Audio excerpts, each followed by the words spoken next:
Hello dear student, welcome back to my channel. आज हम इस वीडियो में बात करेंगे टॉप क्लिनिकल जजमेंट क्वेश्चंस के बारे में।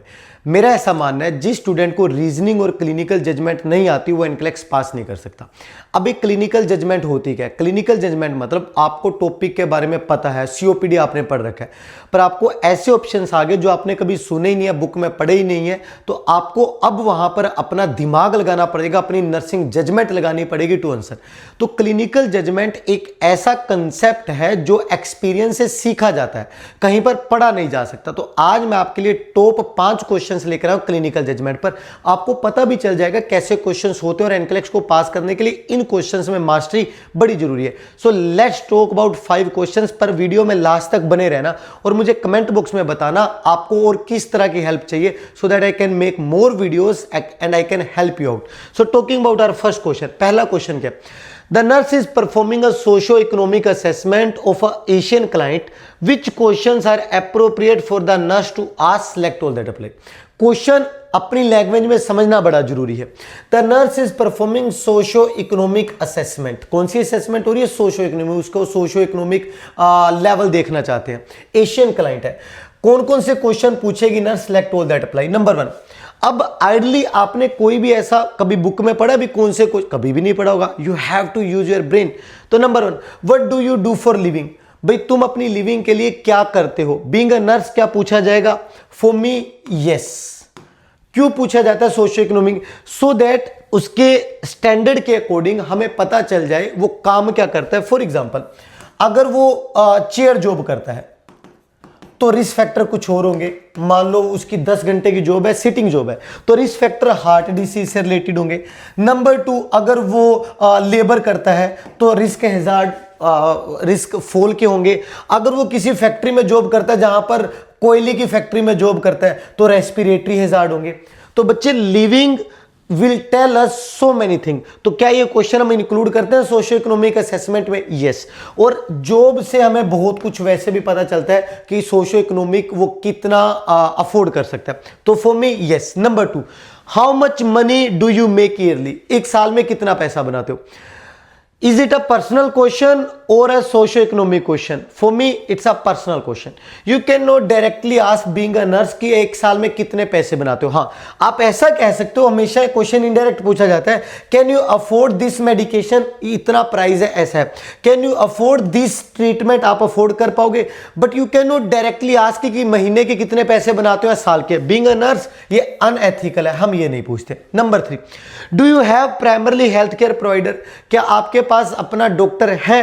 क्या हम ऐसा क्वेश्चन पूछते हैं? Yes, because as a socio economic assessment it is important to ask कि डॉक्टर है तो वो फिर उसके रिस्क बेनिफिट रेशियो के बारे में हमें पता चलता है। Number 4, how many years of school do you complete? क्या ये क्वेश्चन सोशियो इकोनॉमिक में पूछा जाता है? बिल्कुल पूछा जाता है। सिर्फ इकोनॉमिक वर्ड पे मत रहना, सोशियो वर्ड भी बड़ा इंपॉर्टेंट है, सोशलाइज वर्ड। तो बच्चे, how many years of schooling do you complete? मुझे इससे क्या लेना देना? अगर उसकी स्कूलिंग से मुझे लिटरेसी रेट पता चलता है, लिटरेसी पता चलती है उस पेशेंट की, तो मैं उसी लेवल पर बात कर पाऊंगा।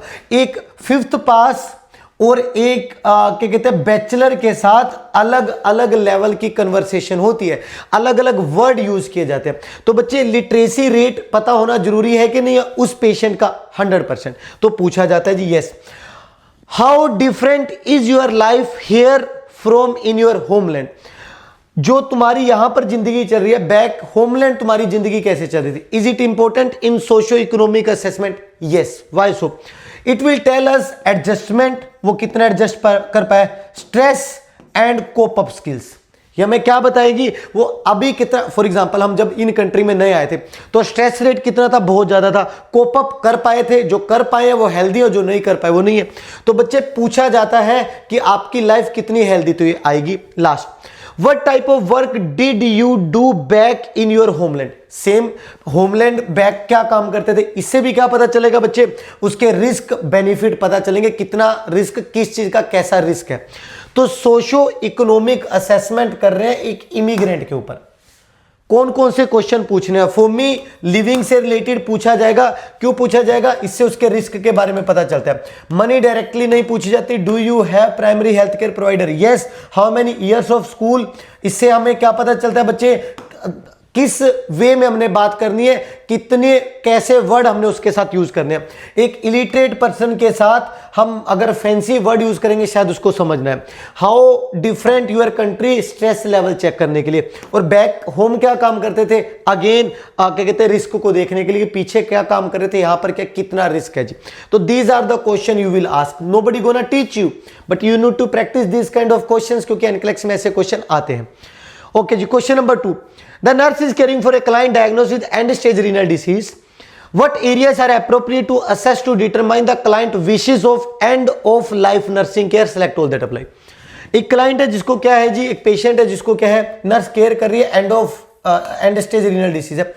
What areas are appropriate to the nurse to determine client wishes? End of life care की कौन कौन सी विशेष हम पूछ सकते हैं, हमारे लिए अप्रोप्रिएट है? Select all that apply. Number 1, preferred place of death. क्या बीइंग अ नर्स हमने पूछना होता है? Yes.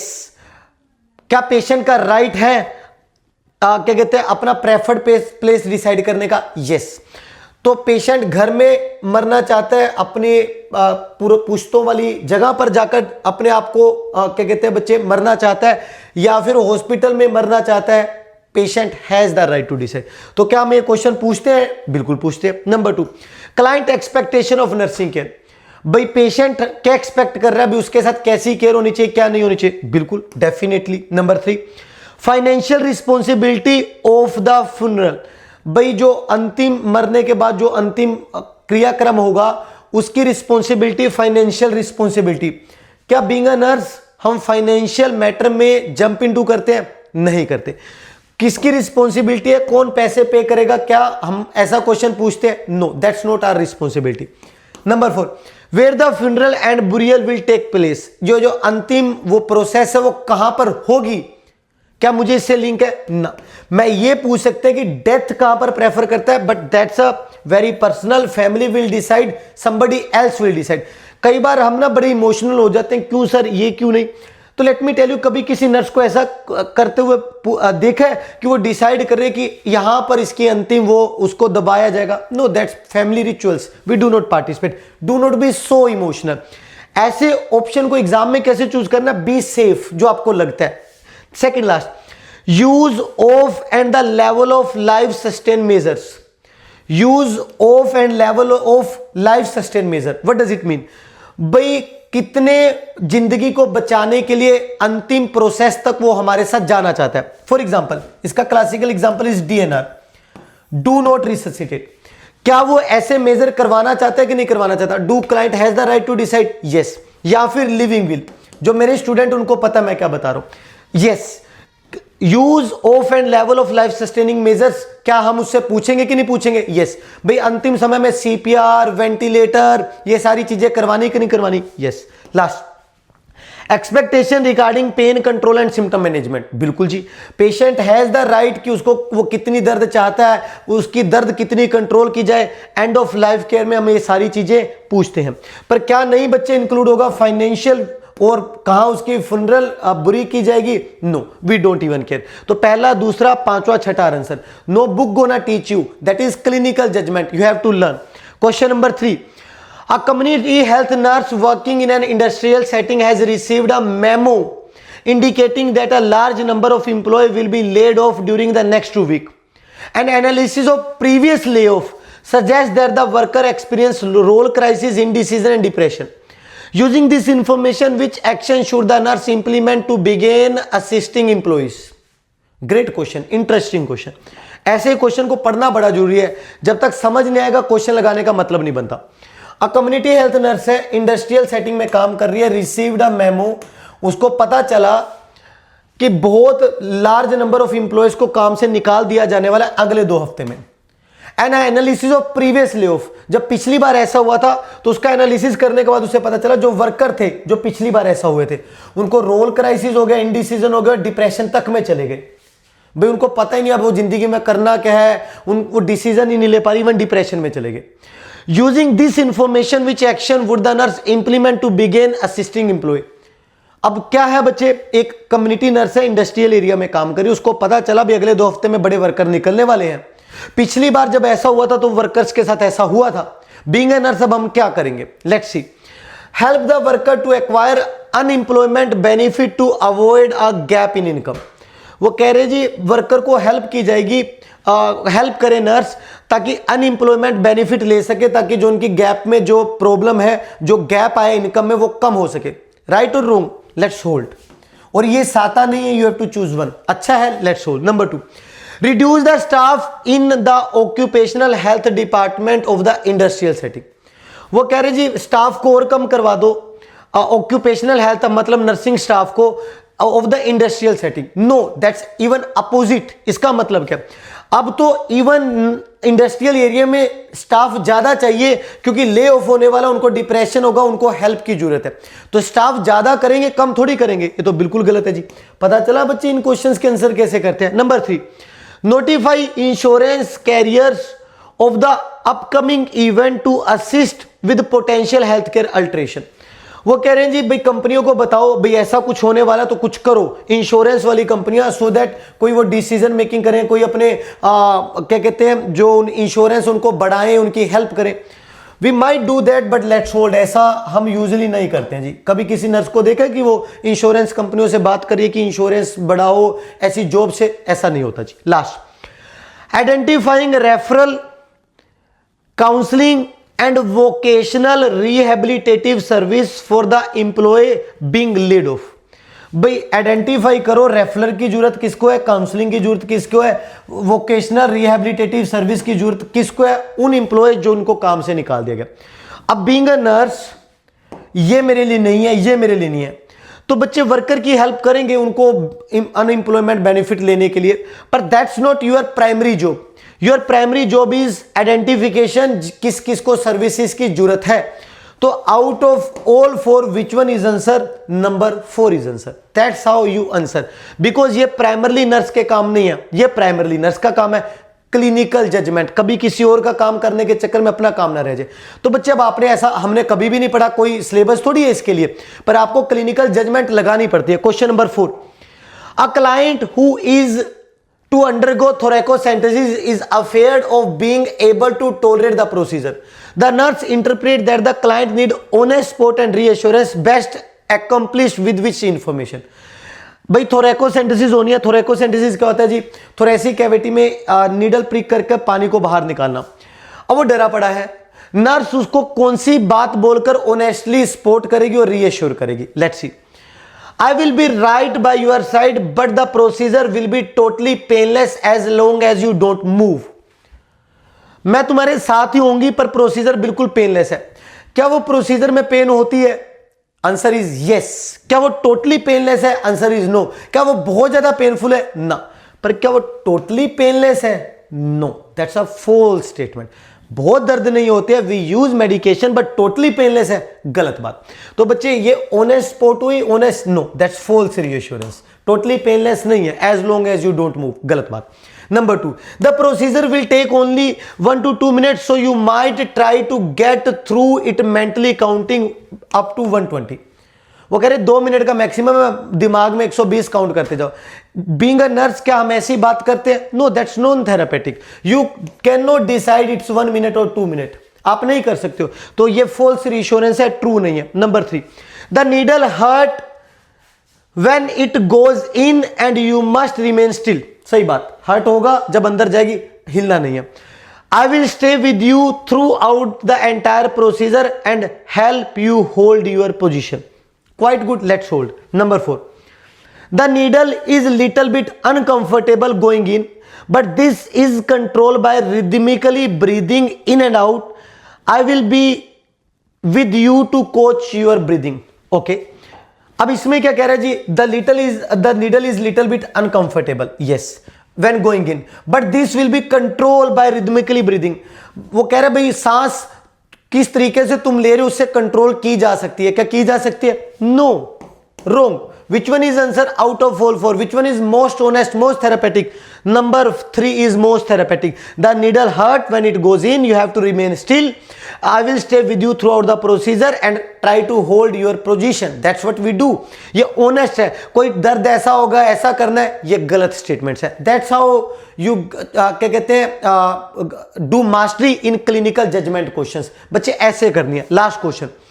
A client who is to be discharged to home with a temporary colostomy state to the nurse, I know I have changed these things once, but I just don't know how I will do it by myself when I will be at home.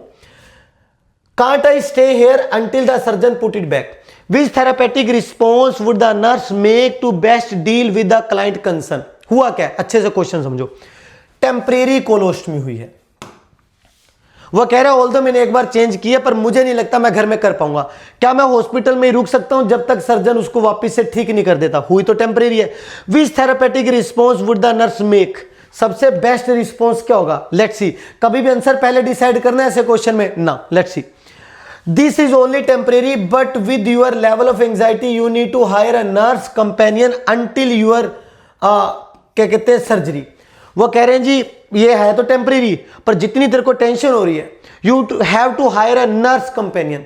कभी भी NCLEX में ऐसा कोई option choose करते हैं जिसमें हमने खुद कुछ नहीं किया, थर्ड पार्टी के सिर पे अपन ने डाल दिया भाई नर्स हायर कर लो वो तुम्हें करेगी, तो बीइंग अ नर्स आपने कुछ भी नहीं किया. You are not a therapeutic nurse. Ideally we do not choose option like this. Number 2.